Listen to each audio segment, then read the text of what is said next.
Greetings, gamers! Welcome, welcome to my Fire Emblem Shadow Dragon tier list. And I'm actually very excited for this tier list only because I love this game and find it to be very underrated. It's basically like when the series died, if I want to say.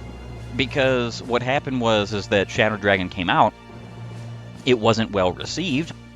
After two kind of flops in both Path of Radiance and Radiant Dawn, in the sense that they did not make anywhere near the sales that Nintendo was hoping, or Intelligent Systems for that matter. And then FE12 was Japanese only, and the reason why it was Japanese only was because they didn't have any faith that the series was going to be any good in the West at all anymore. And part of that sparked the whole Avatar issue, the Avatar worship, and then other kind of like degenerate fallings in the Fire Emblem franchise. So, in my humble opinion, Shadow Dragon was the last untouched game. It was the last game in the series that is untouched by whatever mentality has come over Intelligent Systems. Echoes is kind of a weird, I want to say, departure from this, because Echoes is pretty darn faithful. There are some weird things about it that I don't really appreciate and definitely were not in the original. But for the most part, it is pretty faithful, and I think the reason why that is because the man who created it, who directed it, was very much an avid lover of Gaiden, because Gaiden made a big impact on his life with his father. Honestly, I think we need Jugdral lovers to direct those games, otherwise those games are going to be trash. Without further ado, it is time to talk about my tier list system. So S is best in game. Now, this just means that a unit, regardless of class, is fantastic. He is top of the rim. He's best that there can be. It doesn't matter what his weapon ranks are. He's going to be a great combat, potentially a great utility unit, or vice versa, so on and so forth. That's what best in game means. Now, best in class is a little bit kind of iffy here. It basically means that best in a single class, not really best in his own class. So a good example of this, and I'll get to him when I get to him, but a good example of this is Jagan. He belongs in A tier, but not necessarily for the immediate reason you would think. And then B tier, useful all around. These are going to be for units that are good in any party, any roster, but aren't really the best in any particular class and aren't the best in the game. There's going to be some obvious disparaging differences between S tier and B tier, but B tier are still good. C tier could use some help. So these units are particularly, and not to totally spoil it, but like Mathis. Characters in this game who basically have class bases and very little to nothing different than class growths, and are almost why are you here? But there's something to them that can help them out so that they're still somewhat useful.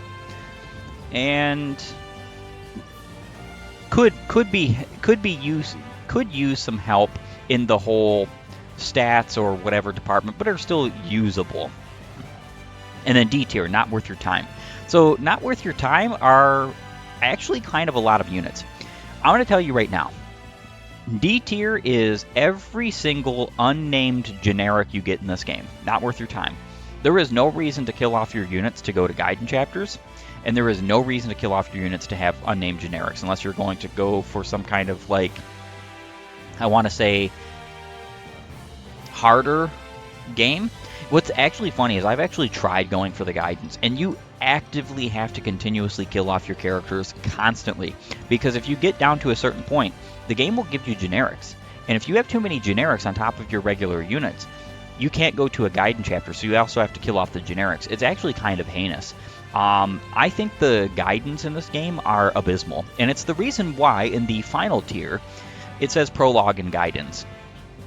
Now, I am going to rate the Prologue and Gaiden characters first, where I think they would be if it wasn't for the fact that you have to go on the easiest difficulty to play the prologue, and they're not reachable in any other difficulty, or you have to do some pretty ridiculous requirements in order to get guidance. I'm going to rate them first and where I would put them if that wasn't the case, but then they're all going to go down into prologue and guidance.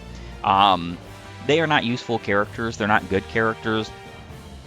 Grand scheme, because you have to do some pretty ridiculous things to elongate your game to go to guidance that are pretty much all but useless. There's only one guidance I can think of that's any good, and that's because it gives you stuff like an Excalibur, another warp, so on and so forth. And even that is laughable utility considering you have the Hammer in this game, and it's quite powerful.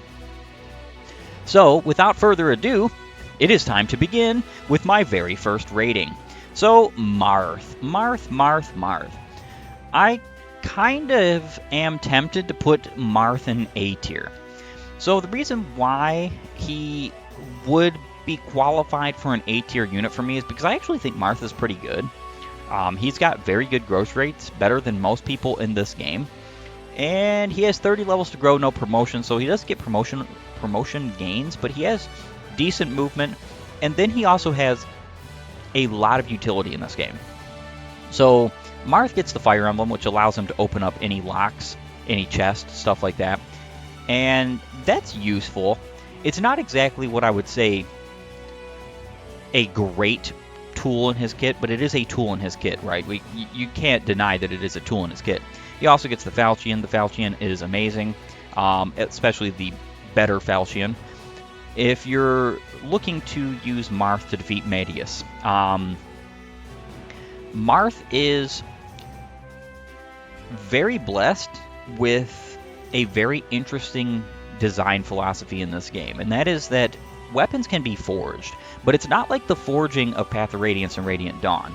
I actually think this is the best forging in the entire series, and that is being able to take a weapon and add stats to it. I think you can even subtract stats from it, but I don't know exactly why you would do that, except for maybe to have fun. But you can add up to plus 10 might to any weapon in the game, which means that you could make his rapier basically be able to one-shot anyone who is on horseback or armored, with a trained Marth, that is, because he's not necessarily one-shotting everybody who's armored. However, one bit of utility that Marth has is going to throw him down in B tier, and that is that he is the only unit in the game that can get villages. He's the only unit in the game that can visit villages. Now, he can also seize. He's the only character who can seize. And every chapter is a seize chapter, so you would think that would bump him up a little bit in importance, because I did say that part of Leaf's utility is that he is the only character who can seize. That is a part of his utility. He's capable of doing it. Nobody else can do it. It would be like if you only had one flyer in the game. Flyer utility is still good. Just because he's the only one who has the ability to fly doesn't mean that it's worth less or something of that nature, because you have to use that particular unit. You're always going to use Marth. You always have to use Marth. He's force deployed. So some people will say this is not a part of his utility, but I still think it is. Now, when it comes to the villages, the reason why I'm putting him down in B tier rather than keeping him in A tier is because he's the only one who can reach and visit the villages. This is both good and bad. So it's good for Marth. It makes his utility on the map more, but it's bad because the fact of the matter is that Marth needs to be elsewhere many times in the game, and one of those elsewheres he has to be is seizing the throne or the gate. And because of this, sometimes those two directives are at odds with each other, and if you're wanting to go as fast as possible, you have to skip on some villages, particularly villages with very good loot sometimes. I try to just get every village and still seize, because I'm not in any LTC stress. I don't have to speed up in that kind of fashion. But I will say that not allowing other units to visit the villages is kind of awkward, kind of weird. It's very bad. What it does do is it means that because there is no dancer in this game, you are stuck. You are stuck with having to give Marth the boots, which isn't a bad idea because, like I've said before, The main character is a very good candidate for getting the boots. I would say the dancer is the better candidate for getting your movement buffing stat boosters. But Marth, he doesn't have any competition in this. There is no competition in this. Everybody else who would like the boots doesn't need them, because those units can all be flyers or mounted units, because you can just reclass pretty much infinitely in this game, and that's insanity. Marth doesn't get the option to reclass. He's always footlocked. He always has to do this. Now, there are some interesting ways to alleviate this a bit. Like, for instance, you can warp Marth. So what you could do is you could visit a village whilst trailing him with a warper, and then warp Marth to the Seize Point. So it's not as big of a deal. You get so many warps in this game that using a warp like this is not at all a problem, which I personally enjoy and like. So there are ways to alleviate this, but I still think that Marth is a B tier unit. He's useful all around, but I would not say he's best in class or best in game. And moving on, I have Frey. So Frey would be a B tier unit. I actually think that he might be a good candidate for A tier, because his counterparts are going in A tier. And Frey has slightly better growth rates than either of his counterparts. The problem is he's a prologue only character, and that means that he's going to stay in prologue and guidance. So I would probably give him A or B tier. He's a good unit all around, but the issue is that you only have him if you play the easiest difficulty. You don't really need a super strong unit on the easiest difficulty. You can beat this game with no growths, which is insanity, on the hardest difficulty, which is even greater insanity, just because of how effective weapons are so strong in this game with Forge. Next is Abel. So Abel is going in A tier, and so is Cain, actually. Both of these units are amazing units in this game. They start with you in Chapter 1.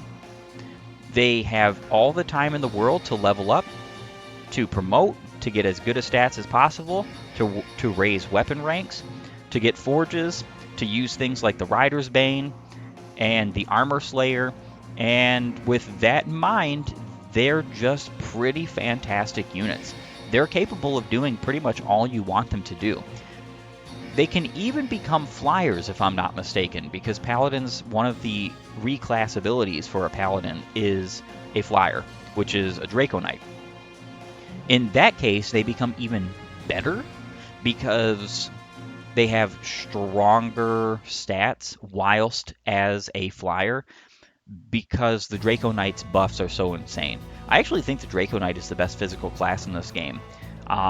Generally, I think there are some niches where other classes are better, but the Draco Knights definitely have a stranglehold on some combat and utility in this game. Which reminds me, Jagan is going into A tier. I'm halfway tempted to put him in S tier, but the only reason why I'm not going to is because Jagan doesn't go anywhere, right? You can reclass him. He's never really gaining any stats in any particular level, and he does fall off at a point. The only thing that keeps him remotely viable into the late game is if you're using stat boosters on him and if you're using forged effective weaponry. And that's pretty much it. I would technically be able to put him in S tier, and I could see an argument for him in S tier and say, you know what, that's perfectly reasonable. I understand it. I get it. I would do it too. It's just the only reason why I'm not doing it is, again, he doesn't go anywhere. Whereas like Cain and Abel, when they're trained, kind of spit on everything Jagan is. Jagan is a great unit. I'm not saying he isn't. But he just has no potential to go anywhere better than where he is.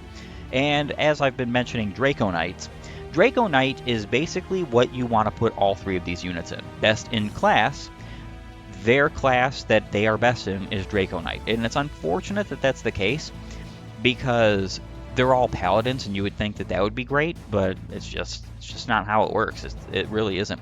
The only thing that really neither of these units likes about being in Draco Knight is that Draco Knight doesn't have access to swords, but axes. And their axe rank is going to be so low and abysmal, it's not going to be worthwhile to even even bother with it. You can train them in it, but it's just not going to be that great. Forged hand axes are actually pretty decent and don't cost a whole lot.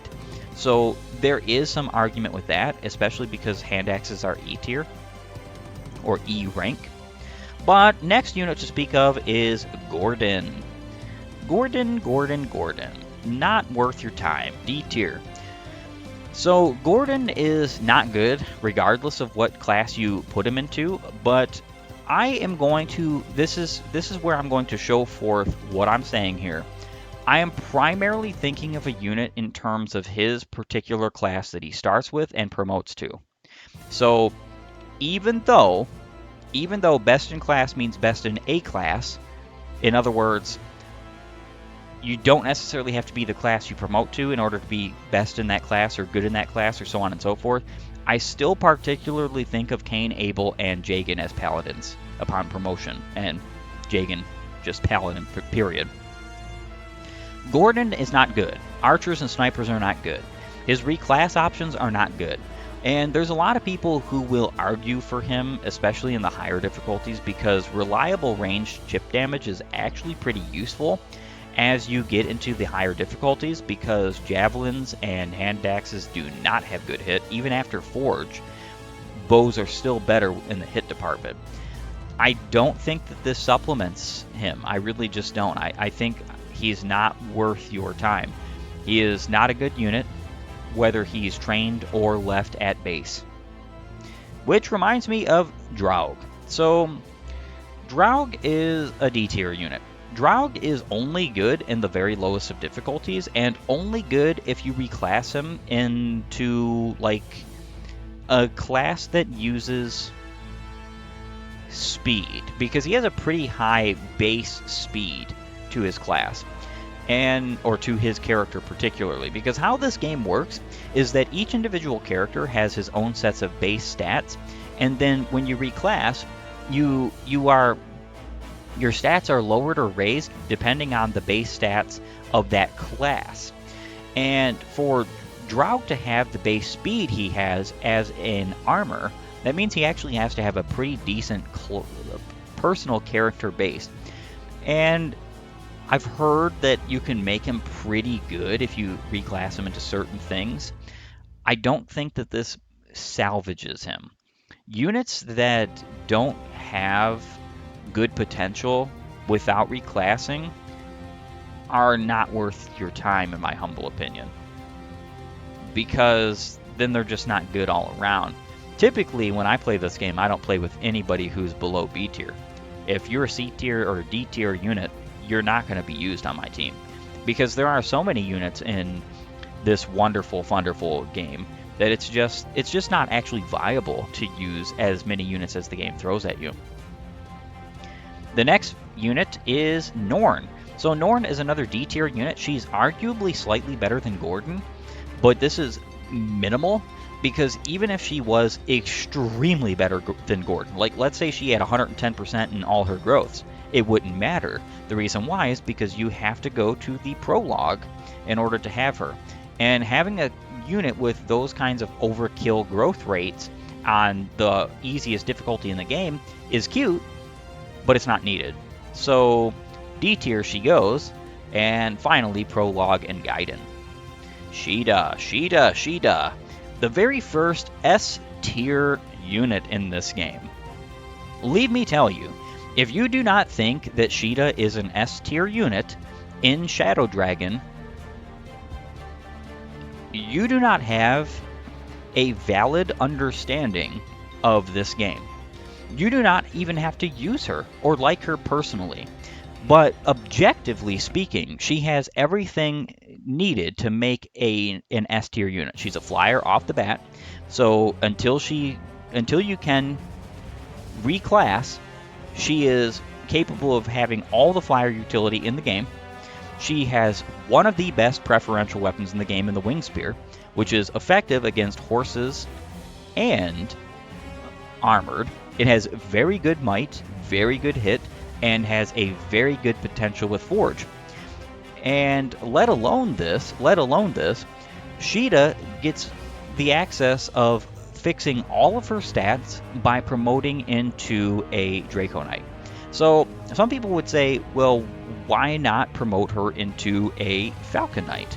The problem with that is that in Intelligence Systems Infinite Wisdom, they made it so that the only way that you can get Elysion whips to promote a Pegasus Knight into a Falcon Knight is if you have the online functionality with the Nintendo Network on the DS. And the problem with that is that was closed down like a decade ago, almost a decade ago. And the issue with that is that means that all of the little fun items and trinkets that you can get in the online shop are not available. Now, if you're playing on an emulator, which I kind of unfortunately have to recommend because of the way that this game was developed and designed, especially with the online shop being in mind, you can bypass this. And typically, if I have that option, I will take that option because there are some other things that are useful in that shop. The Elysian Whip is not one of them. Draco Knight is still a better class for her. And the reason why that is because it gives her a sizable increase in her strength, her worst growth rate combatively. But she has enough speed that at a point she's going to double everything, even on hard 5. So Riz is next, and he's going to be a C tier. So Riz is kind of essential in the earliest of game, and the reason why is because he is your only healer. Vulneraries stink. Healing in this game kind of stinks, if I'm being honest. There is nothing benefited by keeping Riz around forever, unless you want to raise him for things like warp and so on and so forth. But in retrospect and reality, healing isn't useful late game unless your units have a lot, and I mean a lot, of magic, and are using things like mends and recovers and so on and so forth. Riz is good, and only in C tier because he is usable and necessary for the early game, especially on the harder difficulties. Ogma is going in straight S tier. Ogma is a growth unit whom kind of demonstrates that the whole mercenary to hero archetype is always good in Fire Emblem, or at least it should be always good or pretty good in Fire Emblem games, and he is a perfect poster child of it. He is a fantastic unit. He's a fantastic unit at base. He's a fantastic unit trained. And he allows for some great utility. I think that Hero is definitely his best class to promote into. Well, that is what he promotes into, but to stay into, so that he can continue working on axes. Axe rank with him is pretty fantastic because swords do not have a reliable ranged alternative. You can use the Levin sword, but you need magic for that. And I'll be talking about the Levin sword sooner or later in this tier list. With Ogma, not quite. He is all about physical damage, and he wants to have axe rank. So the reason why weapon ranks in this game matter so much is because Intelligent Systems did something pretty good in this game, and that is that they created a buff system based on what rank you have. So if you use a weapon of a rank and you have a higher rank, you get buffs to that weapon, like increased might, increased hit, so on and so forth, and increased crit even, if I'm not mistaken. The crit might not be there necessarily. But if you have like an A rank in a weapon, you're going to have more might and more hit than if you have an E rank with that weapon.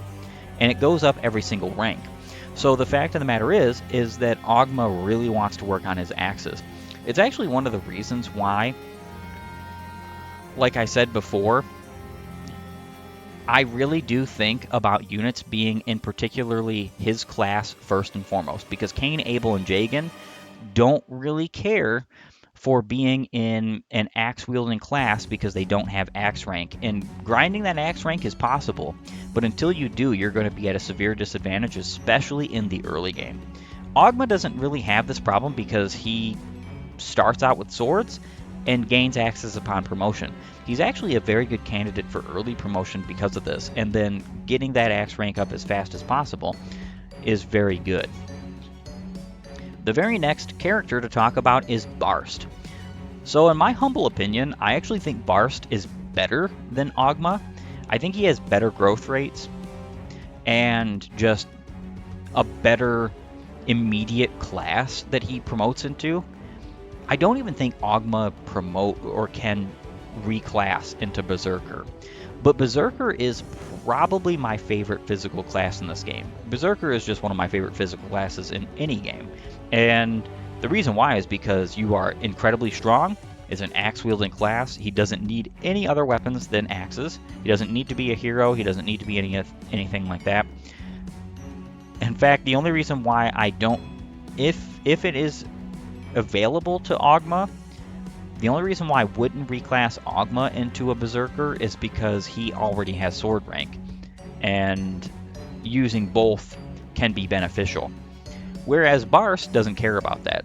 His axe rank is all you want to go for with him.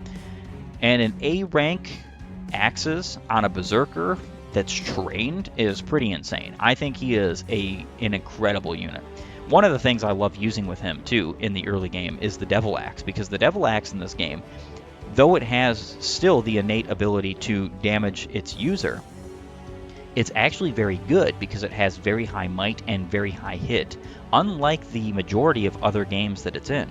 Other games do give you a high might Devil Axe, but a low hit Devil Axe.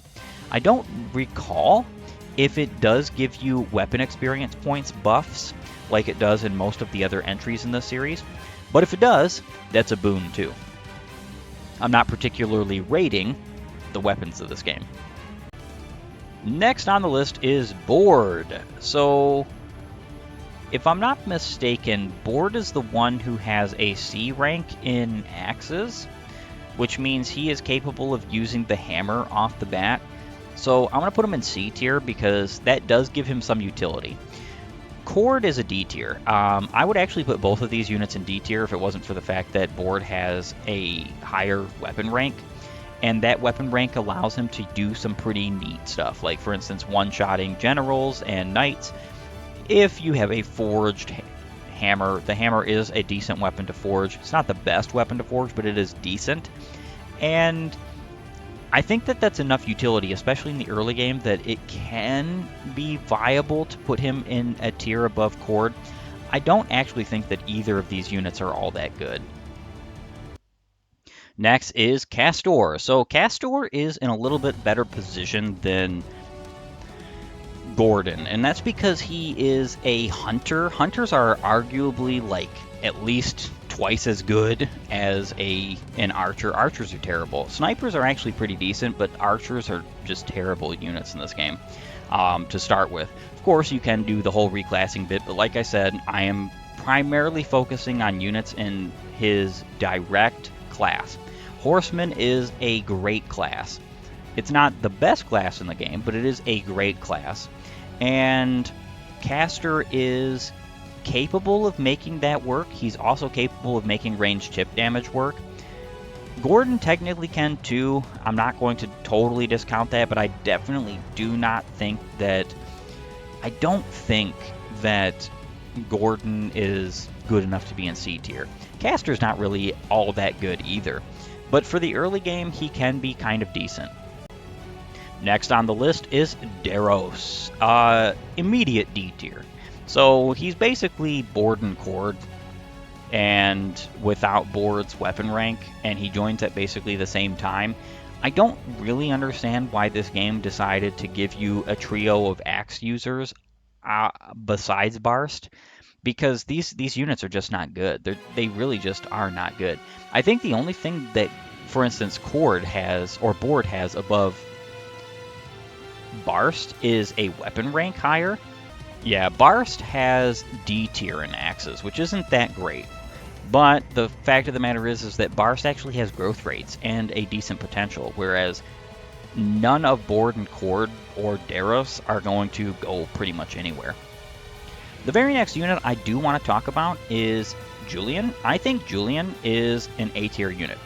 Not only is he good combatively once trained, he has the functions of being a thief in a game where, though thieves in this game cannot steal from units, which is very saddening, you do kind of need thieves for opening gates and locks and doors and chests and so on and so forth, and not necessarily use somebody like Marth for that particular utility. I think that thieves are pretty good, but one of the reasons why I think that Julian deserves A tier is because he has some pretty darn insane growth rates and can absolutely become a monster in combat if you train him, which is something that I don't see a lot of people ever talking about. It's almost like it's a passed by thing, like, who would use a thief for combat, blah, blah, blah, blah, blah. Well, this is just kind of reality. You have units that are capable of combat. Use your unit for combat if you can. Not every chapter and not every moment of every chapter is going to need somebody like Julian to open a lock. But once he's combatively viable, he can do both. And when he can do both, he has more utility, in my humble opinion, than somebody like Ord or Cord or Caster or anybody in B tier for that matter. I should say at least most people in B tier. So, Lena. Lena is an S tier unit. The reason why Lena is an S tier unit is because she comes straight off the bat being able to use the warp, straight off the bat being able to use the Hammern, and I do believe she's one of, if not the only unit in this game. There might be a couple other units, in fact, I think, who can use Hammern. Doesn't particularly matter though, she can use it straight off the bat, nobody else can use it, and I think this alone should put her in S tier.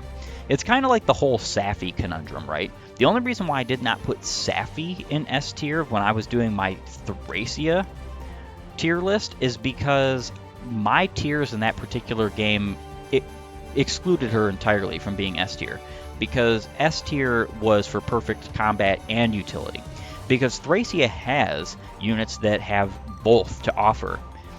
Whereas in this game, you don't really need perfect combat and utility in a singular unit, because there are so many different ways to augment that. And Lena's a perfect example of a good S tier unit who has pretty much no combat utility whatsoever. Even after trained, even after promotion, she's just not going to really allow any of your team to be any better by her facing combat. Navarre. Navarre is next. So I actually think that Navarre is a better unit than anybody in C tier and D tier. Navarre is a Myrmidon who obviously turns into a Swordsmaster. And he's very good if trained. He's actually okay at base, right? Okay at base, but not incredible. I would say he's useful all around because Navarre can be used. And of course, a lot of people are going to immediately say, well, your tier list is starting to look like you don't necessarily play on hard 5. You're kind of right. I base my rankings of these units on hard 1. And that's going to be kind of strange, right? Because most people who play Shadow Dragon are all about, well, hard 5 is great. I played hard 5. It is great. It's fun. It's interesting. It's very difficult. It matches its namesake, being hard, times 5, I suppose. The issue is that Shadow Dragon can be cheesed regardless of its difficulty, and all you need are forged effective weapons. So I think about hard 1 because it's like the most basic way you would play this game without being too casual. Because obviously normal would just be the casual mode. My humble opinion about Shadow Dragon is that a lot of units like Navarre are a whole lot better units than units like Vyland or Mathis and stuff like that. But even those units are still better than units like Draug and Cord and Daros. So why would I put him in D tier? I think he is worthy of a B tier if you train him he can be good. He can become like basically like a Rutger in this game. Not maybe exactly as good, but pretty much. Merrick is the next unit I'm going to rate, and I think Merrick is an S tier unit. Not for the reasons why you would think, though. I am one of those people who takes Merrick and turns him into a swordsmaster. And then I give him a forged Levin sword. Typically, I give him the Star Sphere, if I'm not mistaken. It's either the Star Sphere or the Light Sphere. I can't exactly remember which one makes it so that your weapon has infinite uses. And I blow a whole lot of money into making basically a perfect Levin sword forge.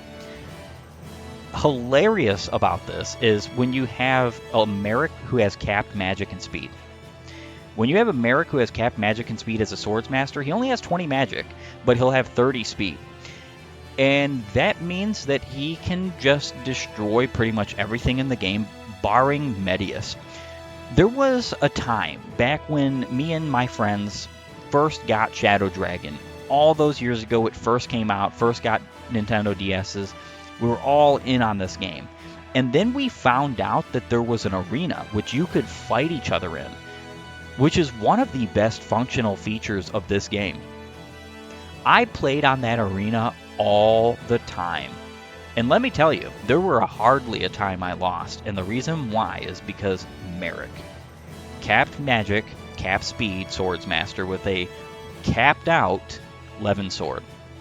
The reason why this is important is because I remember there was a time that when I was fighting online, I was fighting very clearly a hacked team.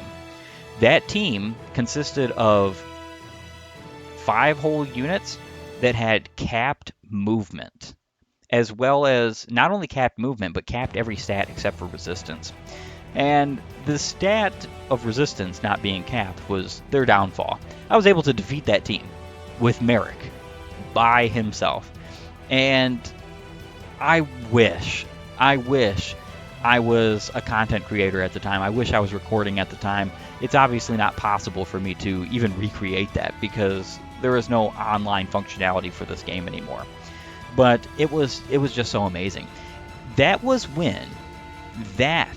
instance was when I decided that regardless of how many people in the so-called Fire Emblem community think it's a joke to use things like magic swords and magic sword builds, like for instance how I do with my second generation of genealogy, and so on and so forth, I was convinced then that those people are just naysayers. Elitist naysayers that don't understand. Most Fire Emblem games, you are fighting units that do not have as much resistance as they have defense. And not only that, if you have the potential to make a swordsmaster good with a magical weapon, or a unit that has capped speed and the best speed in the game, you can just create crit and magic builds that can utterly destroy. The Excalibur on Merrick is a very good tool, and I'll grant him that. But in my humble opinion, I think he is a better swordsmaster. And with that, he is an S tier unit. Alright, Mathis is next. Mathis is going to go into C tier. In fact, the only reason why I'm going to put him in C tier is because his starting class is a Cavalier. He turns into a Paladin upon promotion. And though his base stats are not good, he has a lot of time to grow. He's an early gain in this game. You can get him pretty darn quick. That doesn't mean he's necessarily great. I would never use this unit. It's why he's not in B tier or higher. If a unit is not in B tier or higher, I would personally never use him. That's not me saying that he's beyond help or cannot be used, because even the characters that are not worth your time are still fun if you want to use them. I'm just not of that particular mindset. Mathis is going to be the first of a long trend of units that are going into C and D tier.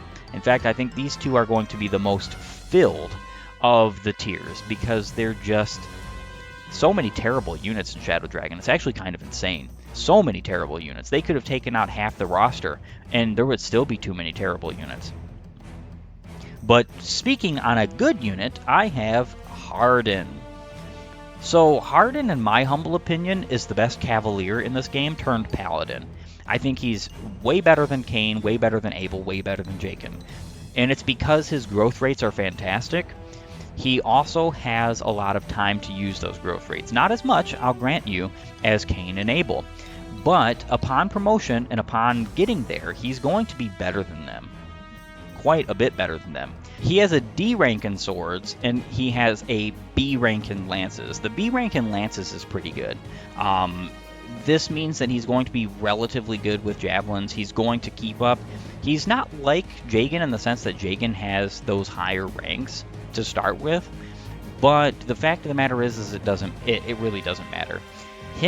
Hardin in his class really only wants to use lances.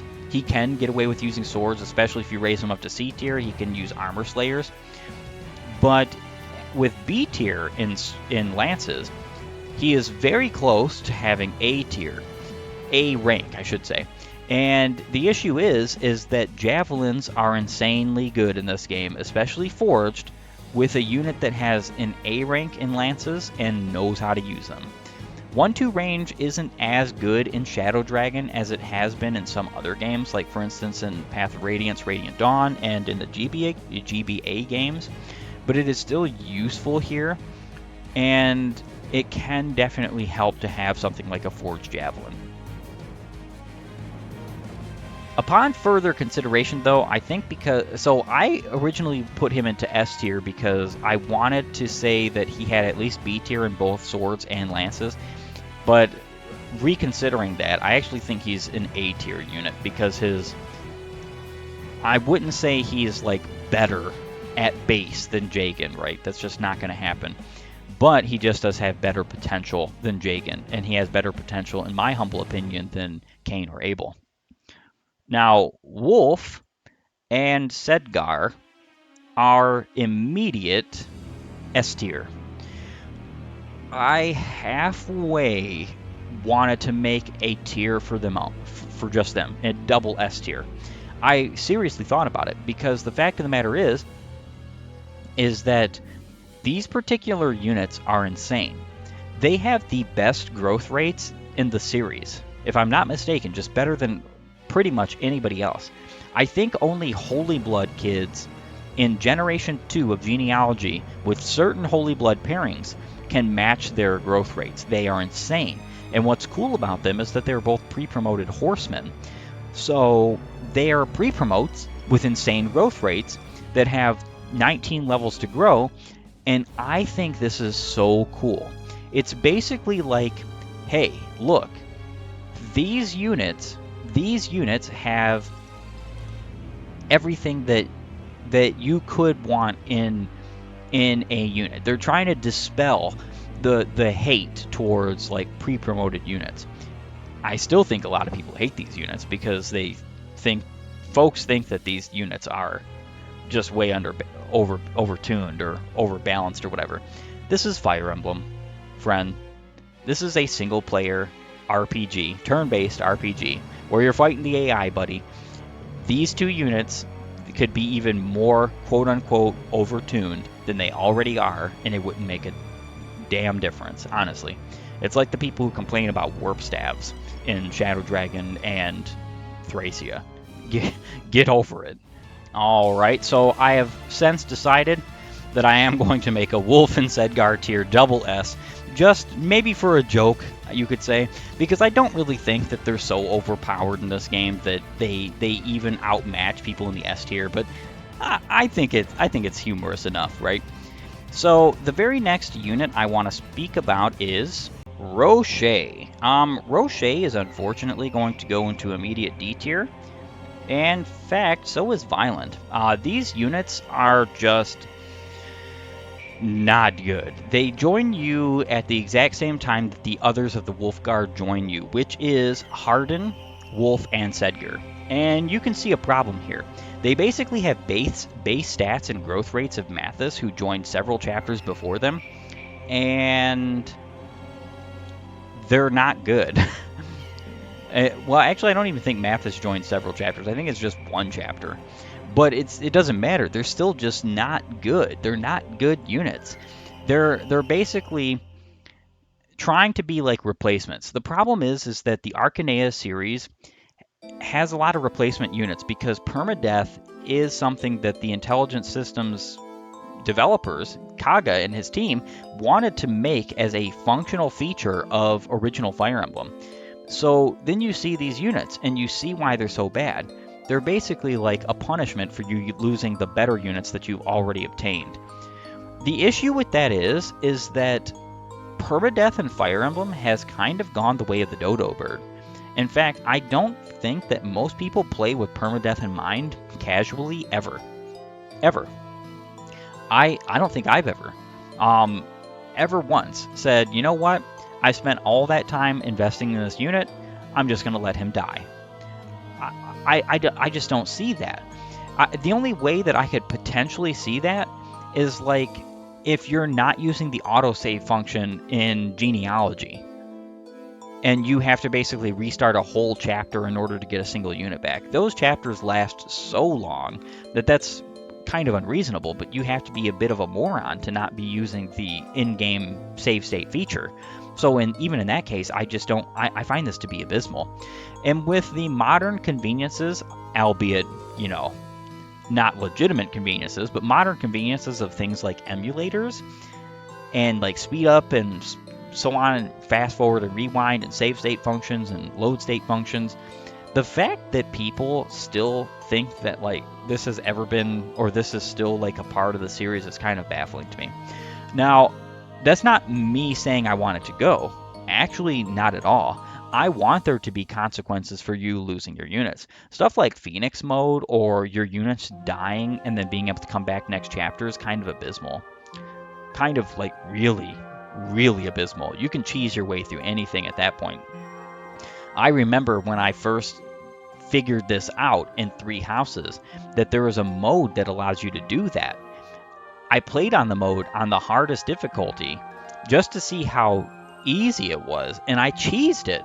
It was so bad. It was like it didn't matter who you lost. You just did not lose until your whole party was dead. Even if you lost your main character, you're not dead. You don't lose. It's like, where's the consequence? Where's the tension? So I do like that, right? I still want permadeath to be there. But the problem is that Roche and Violent are perfect examples of things not to do if you're going to keep permadeath. If these units were fantastic units, far and away better than Abel and Cain, if I lost Abel and Cain by this time, I wouldn't be so bothered. The problem is that there has to be incentive in the later game. This is what Thracia does so good, by the way, to be okay with you losing your early game units. Arcanea doesn't do this. The Jugdral games, I should say Thracia particularly does. So I think Thracia is actually very Iron Man friendly, because even though it's a very hard game, it's not necessarily conducive to play without at least some realms of strategy in your mind, right? All of the really good units you get later on in the game. The very first mage you get is nothing compared to some of the broken sages and mages you get later on in the game. And that's kind of the crazy thing about Thracia as compared to Arcanea, particularly Shadow Dragon. Shadow Dragon gives you a bunch of really bad fodder units if you lose the good units in the start. So what you don't want to do is you don't want to lose any units at all. You do want to reset because you don't want to lose somebody like Sheeta and then try to replace her with Mathis or Roche or Violent, these absolutely terrible units. Wendell is next, and he is an immediate A-tier unit. I actually think Wendell is an incredible unit in this game, combatively as well as utility-wise. The problem is that Wendell doesn't go anywhere, right? He's like Jagan, but a little bit better because Wendell at least has staff utility and the ability to attack with magic, whereas Jagan's never going to have this option. Even with a capped, forged-out magic sword, the Levin sword, Jagan's not going to do significant enough damage to matter, really. Not at all. But somebody like Wendell could. And the thing is that if you have something like the Levin sword forged, And you have the light spheres at the star sphere. I can never remember which one it is. Always forget that. But you have the sphere that keeps its durability perfect and intact. You can just trade this weapon around. So you could have Wendell be a swords master as well. You could have Merrick be a swords master. You could have any of your other mages be a swords master and pass this weapon around. And it can become very viable to do such. Ricard is next. Ricard is going to go in B tier. So Ricard is Julian light, in my humble opinion. Ricard has a little bit worse growth rates. He's the replacement thief. So any replacement unit in this game is going to be worse than his first half, like his better. So the fact of the matter is Julian is a tier because he comes early in the game. He has got fantastic growth rates. He's got decent bases. He has his utility. He can grow to a good combative unit. Ricard can do these things too, but he's just a later join, and he has a little bit less potential than Julian. So I decided that he is a B tier, a useful all around, but he's not exactly A tier material. Athena is a B tier. She's actually better than Navarre if it weren't for the fact that she is a prologue or a Gaiden-only unit. She's a Gaiden-only unit. In fact, she's the very first of the Gaiden-only units. And the issue with Athena is that the effort put in, this is going to be true for every Gaiden unit, the effort put in to get a unit that's marginally better than Navarre is just not good. She has a better weapon rank, she has better statistics, she has, I think, even better growth rates than Navarre. So I would put her in B tier, even though she's a little bit later joined than him, because I do think that there is some level of use for a good swordsmaster in this game, even if he is just physical, or in her case, just physical. The issue is that you cannot get over the Gaiden issue. Gaidens are so terribly designed in Shadow Dragon, and unfortunately because of this, I think that she just has to stick down here and call it a day. Bantu. B tier, I suppose. So Bantu is not as good in this game, in my humble opinion, as he is in New Mystery. But that's kind of discounted because New Mystery is not a game I will play or bother with. And the reason why that is because New Mystery is kind of like the beginning of the bastardization of FE. Bantu doesn't have good stats, doesn't have good growths. Even with his Dragonstone, he doesn't really apply anything good to the game. Except for the fact that on the lower difficulties, he's reasonably good in doing some pretty decent chip damage. I don't think Bantu's ever going to double anything, even fully grown. I just think he provides some decent chip damage, and he can help in the early game. He is also required to recruit the better of the dragons later on in this particular game. But I wouldn't say that that's all to his credit.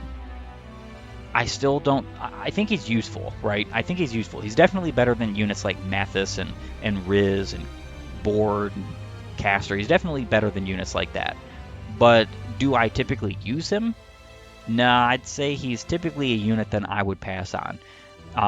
And that sounds like he should go into D, not worth your time, but he's, like I said, he's better than everybody in C and D tier. Alright, next is Caesar. And I think I'm going to put him here. Caesar is an okay swordsman.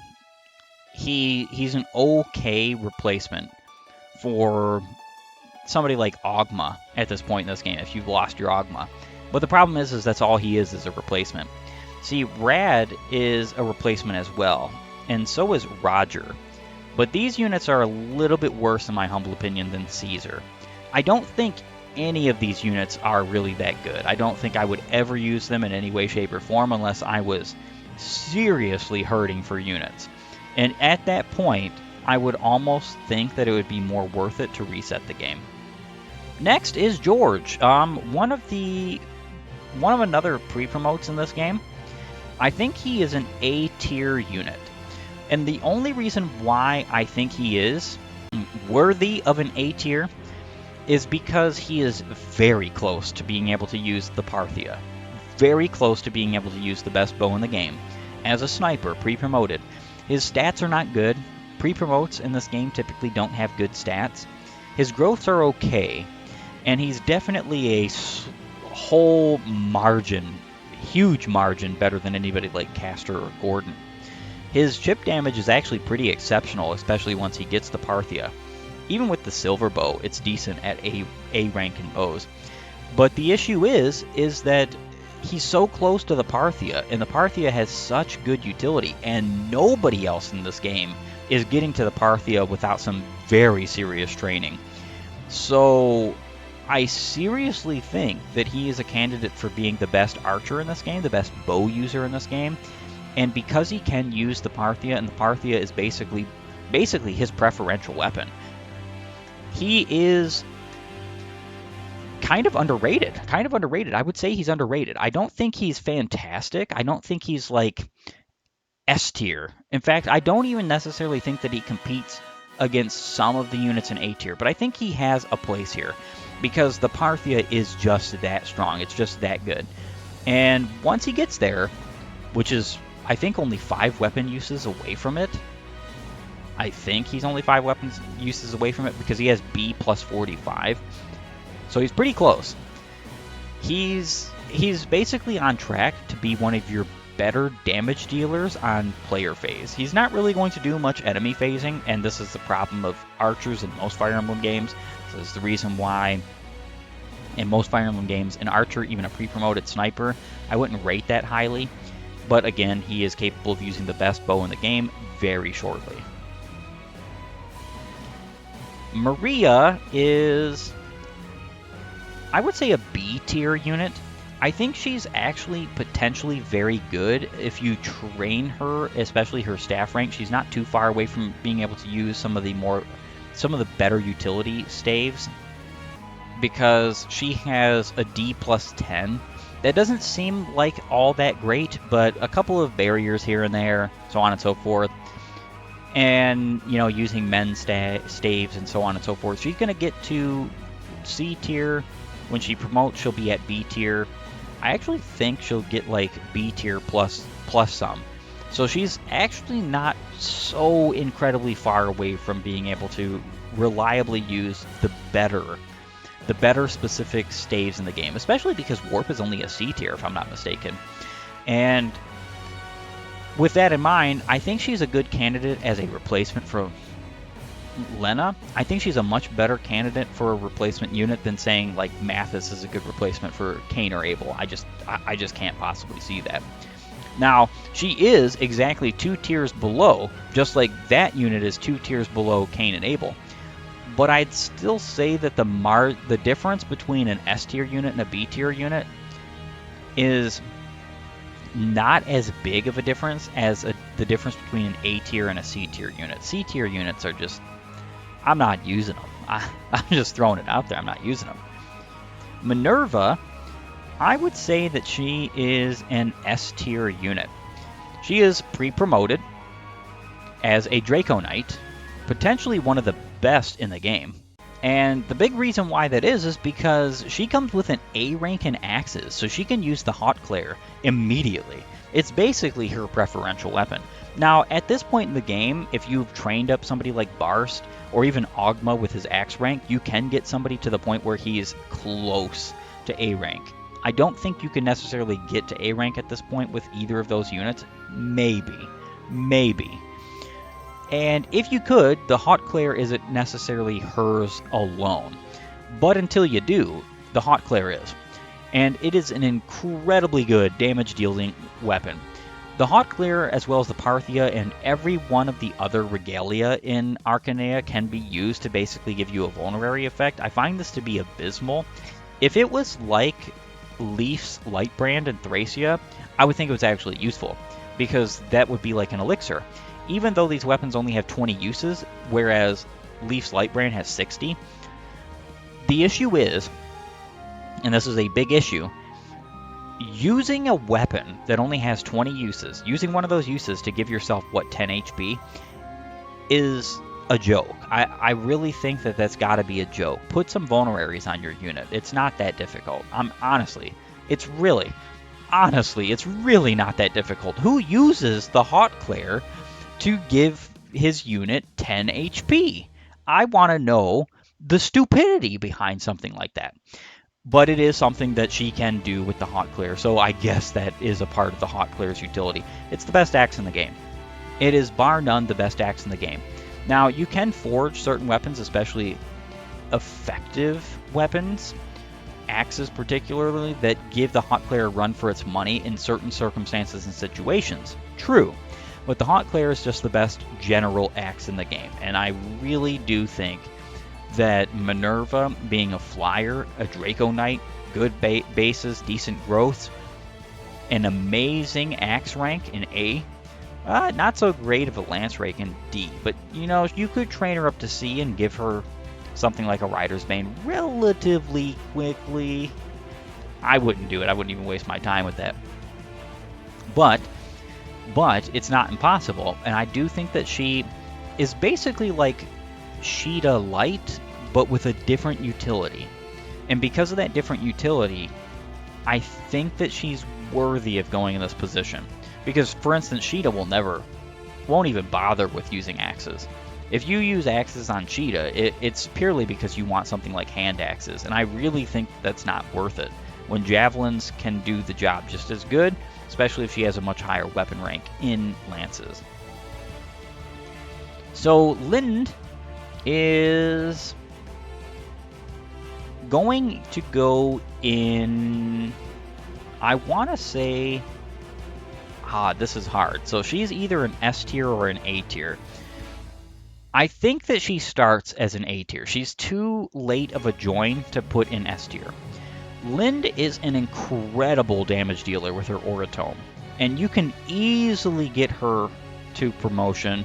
And not only can you easily get her to promotion, she's easily a better candidate than Merrick for the whole 11 Swords Master strategy, because she has better growth rates than Merrick, especially and particularly in Magic, which is something that Merrick kind of loses out on. So you have to grow these units particularly in their mage class first, because that's where they keep their best growth rates, because growth rates also change dependent on class. And then after you've gotten so much in the Magic department, then you switch over to Swords Master, use some arm scrolls, and then you just go ham with the 11 sword. The issue is that takes a lot of effort, a lot of planning, and a lot of cunning idea of where you're going to attack with the unit, making sure that the unit has promotion in time, making sure that you can get your weapon ranks up in time, making sure you don't necessarily need to sell your arm scrolls. And then there's also the Spirit Dust issue. Usually if you're going to use a unit like this, that unit isn't going to cap out Magic without Spirit Dust, so you also have to use those. It's kind of a little bit of a balancing act. But I think Lind and Merrick are both good units regardless of being put into like Swords Master. They're good mages. But if you want to put them into Swords Master and use them for that particular kind of utility, you perfectly can, and I find very good success with both of them in that. The next unit I have to speak about is Jake. So Jake is an instant S tier. In fact, Beck is also joining him in instant S tier. They are both your ballisticians in this game. And it's interesting that this is an actual class. So they're a 4-movement class. That sounds absolutely abysmal. They have no ability to promote. That sounds also abysmal. I think they go up to 30 levels like Marth and the Thieves do, rather than 20 levels and a promotion. So they have less potential growth-wise as well, because they only have 30 total levels instead of 40. Doesn't matter. Doesn't matter at all. Ballisticians are insanely powerful. I am so glad this is a class in this game. I always use both Jake and Beck because both of them have some very awesome utility that nobody else can do. Nobody else has. They have amazing forged effective power, with both the Thunderbolt and the Aerospate, being that they can, with the Thunderbolt, basically put to death everybody who is a ballistician on the enemy team. And the Aerospate is just flyer effectiveness gone mad.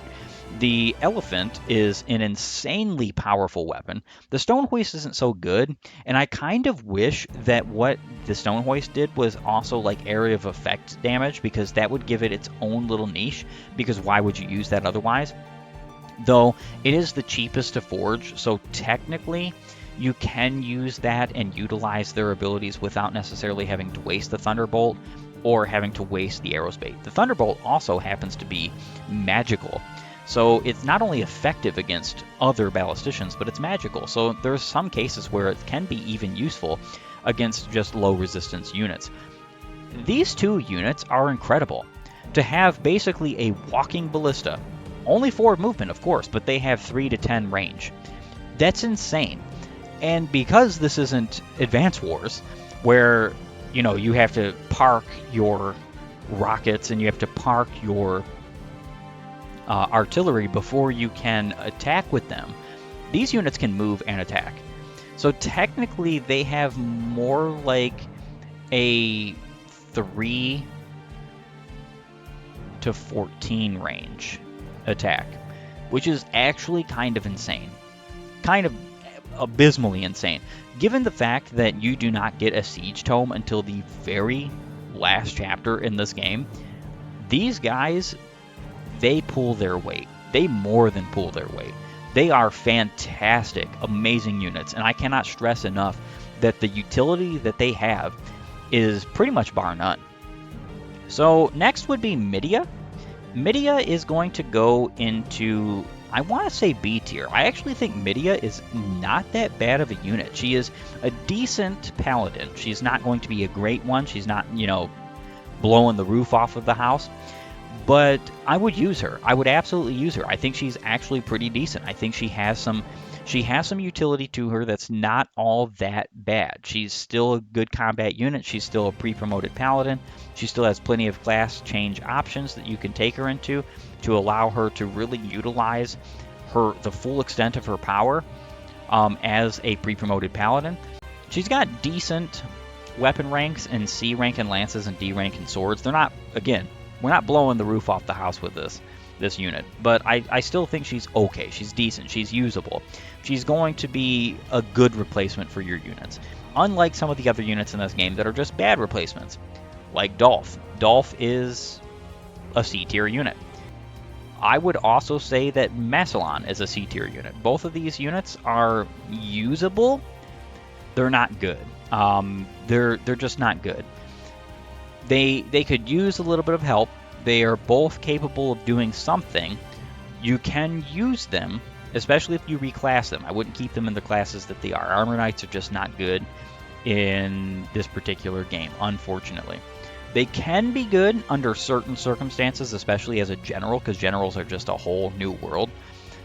But Armor Knights themselves are just not good. Thomas is an archer, and though I actually think his bases are kind of decent, and so is his bow rank at C, I think, man, this is kind of hard. I guess C tier is okay for him. He's not exactly good. He's not a world beater of a unit. He's not going to replace any of your great units. He's definitely not replacing George. But he is basically your replacement for George or Gordon or any of the other units that you don't have right now that would be archers if you needed an archer. Personally, I don't. And the fact of the matter is that I don't think he's great, but he can perform some reliable chip damage, especially because he has a C rank in bows, which is a whole lot better than training up Gordon to C rank, believe me. Boa is next, and I'm putting him in B tier. So Boa actually comes with a C rank in staves, which means that he has the capacity to already at base do some pretty interesting stuff. And because of that, his utility is there. It's just that he joined so very late in the game, and his stats and growths are so terrible that the only thing he really is doing, and the only thing he adds to his name, is utility staves. And that's not bad per se. It's just not great. And unfortunately, That means Boa's at B. He's still useful. He's just not that great. He's not like a fantastic world-beating unit. He's kind of in the same position as Midia. The very next unit is Horus. Horus is actually a pretty decent general. He has pretty decent growths, pretty decent bases, pretty decent weapon ranks, decent all around, useful all around, except for the fact that he's a Gaiden character. And here comes the issues with him. He is, though good and can reclass into good things, you have to kill off basically your entire roster to get to these Gaiden units, and you have to continuously be killing off your generics and making sure you don't have generics alive in order to make sure you're going to these Gaiden chapters. When I plan on eventually getting around to a Shadow Dragon Let's Play, I'm unfortunately skipping out on the Gaiden chapters. I've been thinking about like doing a partial playthrough where I start the playthrough and do the prologue chapters, but then once I finish the prologue, going to like hard 1 or 2 or 3 or whatever, and completing the game further on like the harder difficulty, just so that you can see the prologue. But the problem is the more I think about that, the more I think about doing that, the more I think that people are also going to want me to do that with the Gaiden chapters. And believe you me, the Gaiden chapters are tedious. Tedious beyond belief. Alright, so next is Astram. I actually think that, again, this unit is going to go into B tier. So B tier is kind of getting populated. In fact, all of my tiers pretty much have the same level of units, which kind of begs the question, is this game all that unbalanced? There's a reasonable amount of good units, a reasonable amount of mid-tier units, and a reasonable amount of bad units. Astram has an interesting sword rank, B rank, but he doesn't have a good axe rank.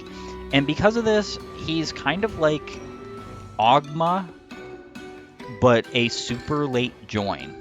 So he's basically like Ogma's replacement. I actually think Astram's not that bad, but the problem is he's also not really that good, because though he is a pre-promote and though he has good enough stats to deal with pretty much for the rest of the game, as long as you're cheesing the game with things like forged effective weaponry, especially on the higher difficulties, because he's not doing anything on the higher difficulties with just regular weapons, believe me.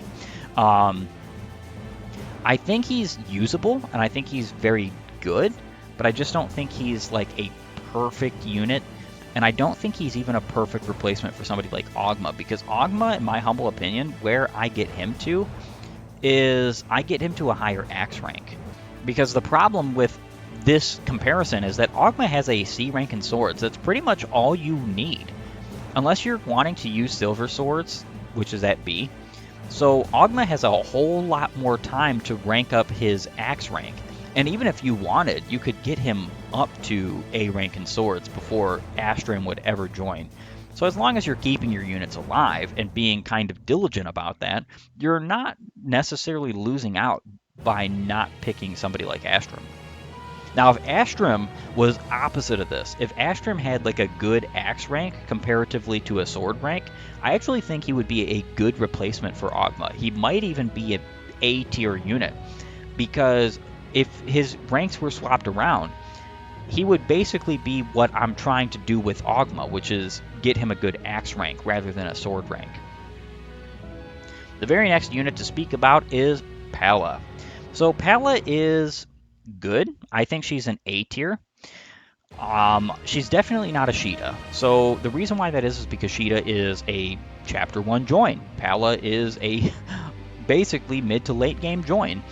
And the issue with Palla is, even though she comes with a B rank in lances, which is pretty darn cool, means she can use pretty much every good lance in the game, she is not really adept at taking the place of somebody like Sheeta.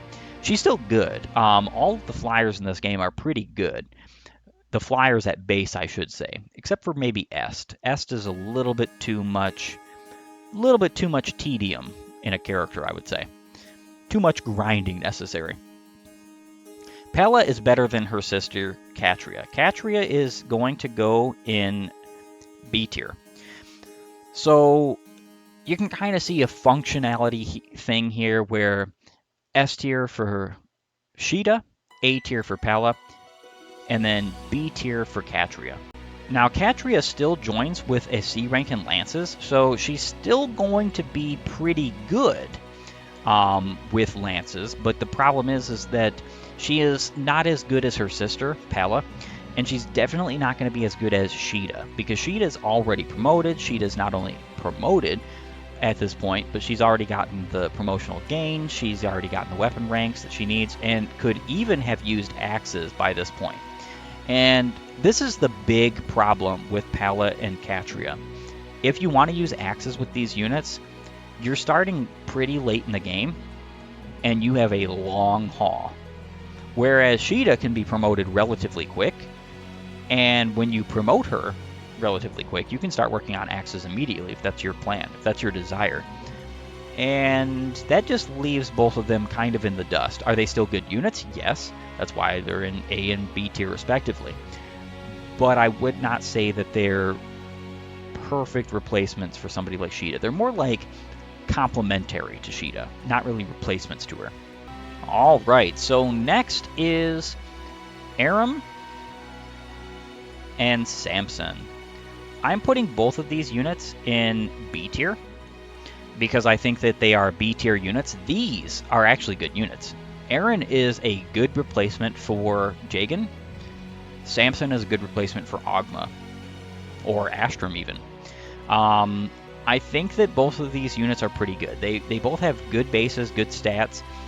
The difference is that Aaron comes with a D rank in swords and an A rank in lances, whereas Samson comes with a D rank in swords and a B rank in axes. So the reason why both of these units are in B tier and that neither of them are in A tier, even though I just got done talking about how Ashram isn't necessarily a good replacement for Ogma because he doesn't have the axe rank as compared to the sword rank, is because Samson and Aaron are a choice matter. You have to choose one or the other. You cannot have both. So this leaves you with a hard option. Do you want better lance rank, or do you want a hero who has decent enough axe rank? It's kind of weird because Aaron at base can use the Gradivus, whereas Samson at base is like, oh, I can't use the Hautclair. But of course, you're going to have the Hautclair long before you get either of these two units. But the issue is that why that particular balancing factor, I'm not entirely sure. If Samson had an A rank in Axis, I would potentially put him in A rank or A tier. But because they're choice units, and because they aren't really going to go much of anywhere, especially this late in the game, and Samson also has an unfortunate axe rank of B rather than A, whereas Aaron has the A rank in lances, I would say that they both are deserving of B tier, and that's pretty much it for the discussion on them two. The very next unit that I'm going to talk about is Zane. So Zane is a B tier unit, which is kind of funny because he's basically this game's dancer, except he's not, because this game doesn't have dancers. He is what is known as a freelancer or a copycat unit. And what he does is he can copy any of your units for 3 whole turns. It might be 3 or 4 turns. I'm not totally sure on that because I don't use this unit. And basically you can copy your best unit and have like the copy unit basically doing everything one for one. They're both like able to do the same thing at the same time. So if your best unit is Sheeta, you could have 2 Sheetas on the field. And if you have 2 Wing Spears, which is very possible, you have to buy the second one, you could put the second one on him because he does not copy the inventory of the unit. He only copies the stats and the character himself. And the issue is that when he copies the unit, he copies the unit with his base HP rather than that unit's HP. It's almost like he's Ditto from Pokemon. Almost like he's Ditto exactly from Pokemon.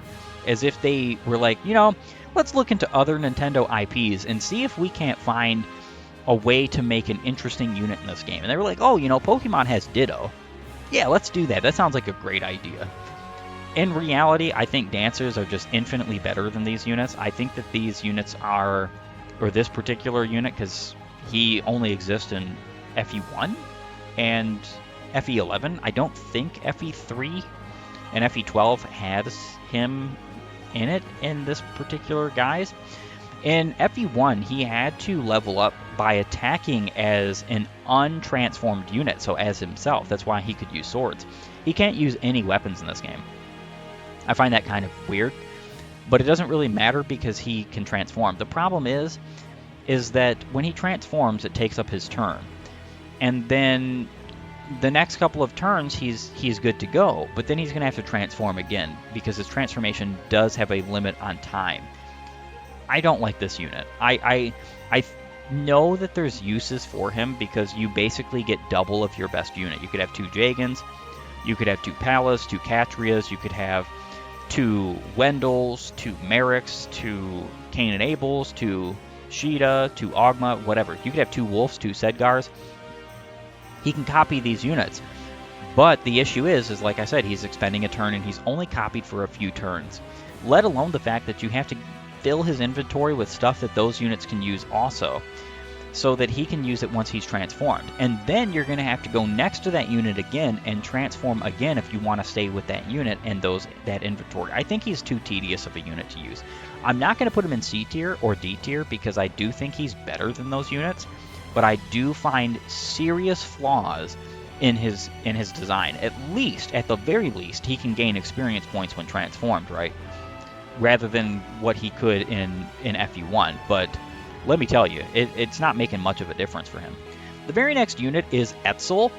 Etzel would probably go in S tier if he wasn't a Gaiden character.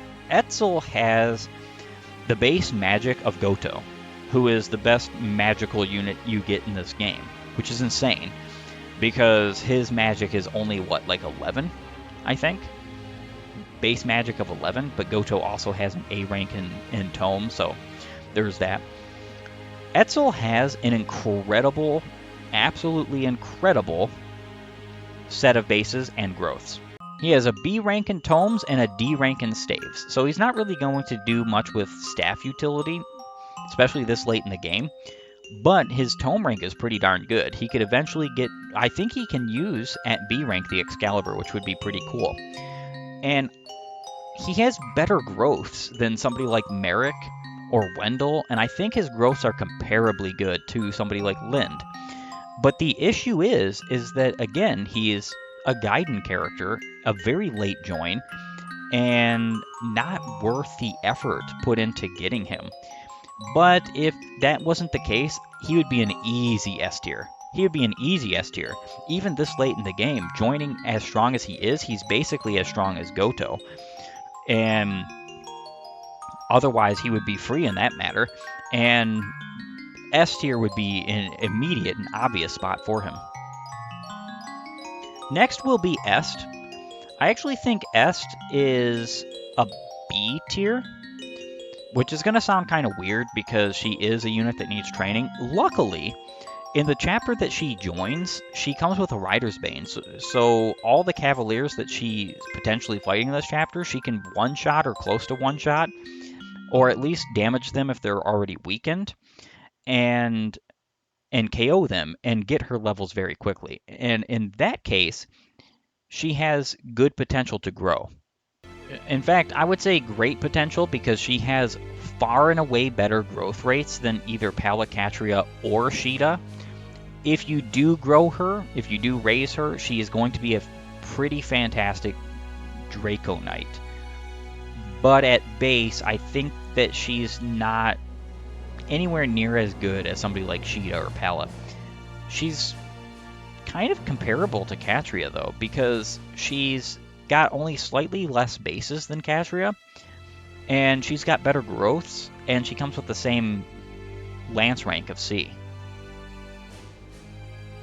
Next would be Tiki. So Tiki's actually kind of an interesting topic. So I would put her in B tier.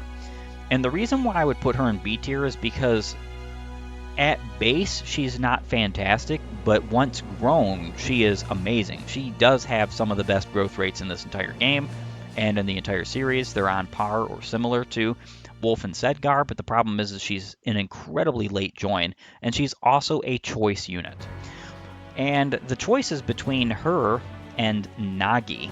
So I actually think Nagi is worthy of being A tier. I love Nagi because Nagi is basically everything I would want from Tiki, which is just a decent unit at base. At that point, actually a good unit at base. Nagi is strong, and she has virtually the same, if not very similar, growth rates to Tiki.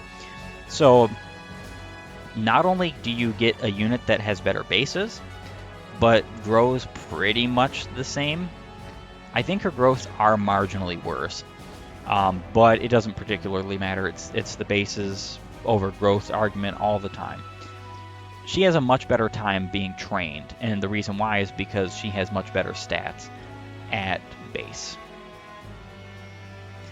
Lorenz is one of the final units that you obtain in this game. I want to put him in C tier. So he's actually the best pre-promoted general that you can get in this game without going to a Gaiden. I think Horus is better than Lorenz, which is saying a lot because Horus is available a lot sooner than Lorenz, which is kind of insane. Lorenz isn't going anywhere. He's just not going anywhere. I would say that the only thing that is to his benefit is the fact that he's got an A rank in lances, so he can use Gradivis immediately. And he has a B rank in bows, which means he's not the furthest thing away from being able to use the Parthia. So he could technically be a general that uses both the Gradivis and Parthia. The problem is that none of his other classes that he can class change into are capable of using both lances and bows. So you have to basically pick one. You either pick you want him to have lances or you want him to have bows or both. And if you want him to have both, he's got to stay as a general. Lorenz in this case is just not that good of a unit in my humble opinion. He's still better than anybody in D tier, I'll grant him that. He needs a little bit of a buff, a little bit of a help to reach, where he needs to go. And especially if you're going to keep him as a general. He struggles ever doubling anything ever, period. Yeah, there's very few brave weapons in this game, so if you wanted, you could use like a brave lance or a brave bow on him, and then he would have the ability to double, but you can use that on a unit that could double like Wolf and Sedgar, and then they quadruple. So I don't think Lorenz is that great of a unit. C tier. Ymir. He is the final Gaiden chapter unit, so he just goes immediately in Gaiden.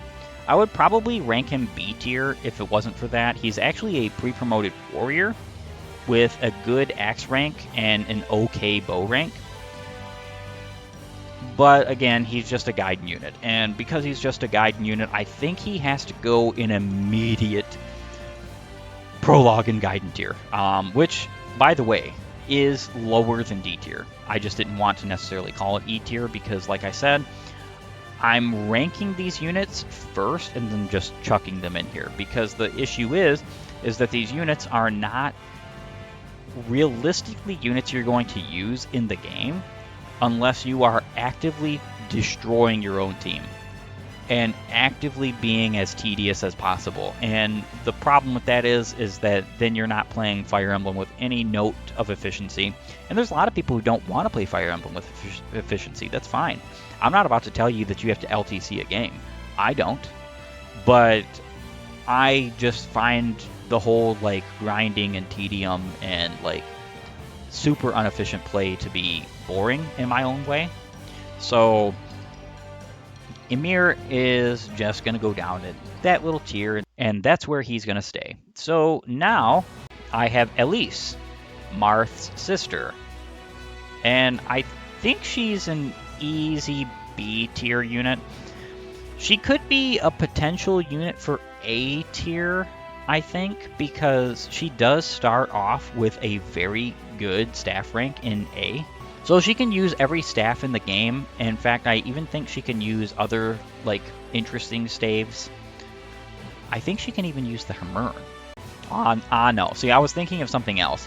I was thinking that the Hermern is princesses only, and I was confusing that with the Alm staff, which is the staff that revives an ally, which is very powerful.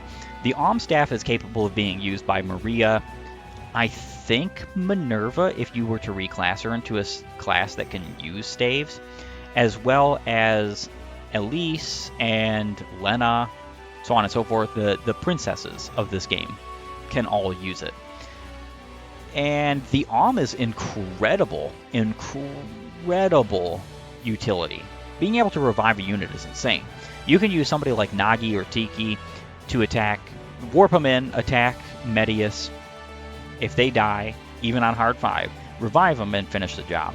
And what's cool about that is that you have an option like that. In fact, I think this and Genealogy are the only 2 games that have this kind of option. The Alm staff, something similar to that. I know that in Echoes there's the revival fountains. But the interesting thing is that the Valkyrie staff and the Alm staff can be used mid-combat. You're using those revival fountains in a dungeon that's far off the beaten track kind of deal. So I don't think that's the same kind of utility. Even the Valkyrie staff isn't really the same utility as the Alm, because the Alm revives the unit to exactly where he died, whereas the Valkyrie revives the unit to the home castle in Genealogy. So that's not even close to the same utility. She can promote. Doesn't do anything for her. Honestly, it does not do anything for her because she doesn't get any good tome rank, doesn't raise her staff rank. She's at max.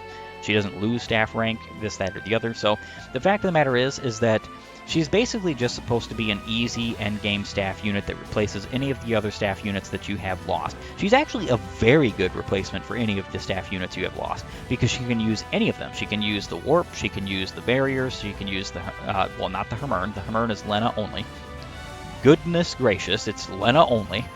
But she can use Physic, Fortify, so on and so forth, and the Alm staff, which is probably her greatest utility. Though not a lot of people do use it, because not a lot of people do fight on like hard 3, 4, 5, where you might potentially need it for like defeating Medius. But that is utility that she has, and it is something to take into account, especially when rating this particular unit and giving her B tier overall. Finally, I have Goto. So Goto is the final unit I'm going to be rating in this game, of course. Now, there are other units that you can rate. There are extra units. I don't know exactly why they exist. You can't use them. I don't even think you can use them in the post-game. Like, there's not really a post-game, but I mean like the arenas. Very strange. In fact, I'm going to go ahead and click on them just to show you. Change characters, and there's a Shadow Dragon extra.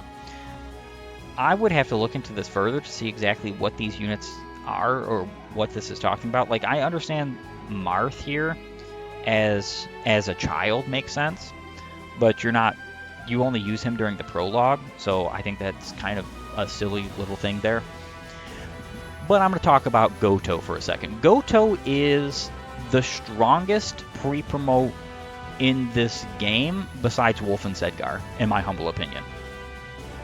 Now, that doesn't mean he's necessarily the best in every circumstance and scenario or situation, because obviously you don't get Goto until the very last chapter of the game, and you only get Goto if you did not recruit Tiki or if you did recruit Tiki and you did not get Nagi. So he is also a choice unit. I think that Nagi is not as good as Goto. I actually think it's better to recruit Tiki, even though I put her at a tier lower than Nagi, because I'm objectively rating these units, and I think Nagi is better at base. I think Nagi has better potential too.